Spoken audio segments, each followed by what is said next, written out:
When you have people living in subdivided flats or living in what they call now nano flats, 130 square feet, some even talking less, that's inhuman. That's like putting an animal in a cage. I'm a JP. I visit the prisons a few times a year. In some of the flats, the nano flat is no bigger than the jail cell. To me, it's a crime. It's literally, some people should be sitting in jail.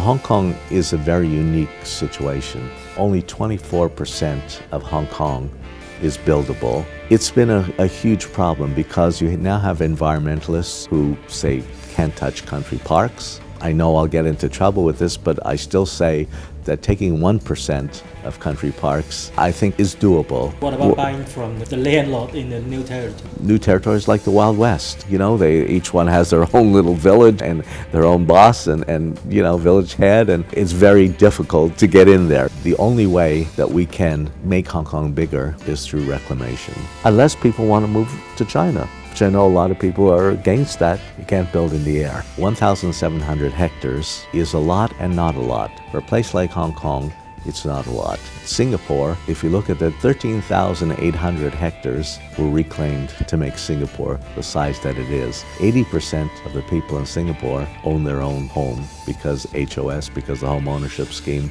Hong Kong, we didn't. And that was a fault of the government, not this government, but in previous governments. During the years of Donald Tsang and John Tsang, for 7 to 8 years, they abolished home ownership scheme. So now I think Carrie Lam is trying to make up for it in a bold way. I mean, she has no vested interest. She didn't even want to be the chief executive. She was asked to come back and become the chief executive. She did it for Hong Kong. I know.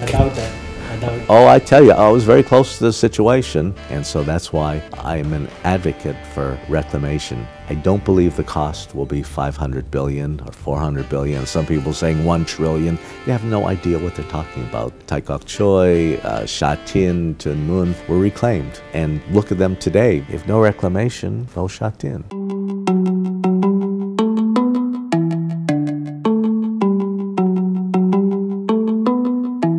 No one wants to kill the white dolphins. Everyone loves them. We have to protect the environment, but we also have to protect humanity. And also, I don't always believe, people have counted. I know some people say we've counted the amount of... It's impossible. I mean, it's a good news story, but it's impossible. I mean, realistically, unless you tag each dolphin, then you have an accurate assessment. But one thing I can guarantee you, they will not kill the white dolphins.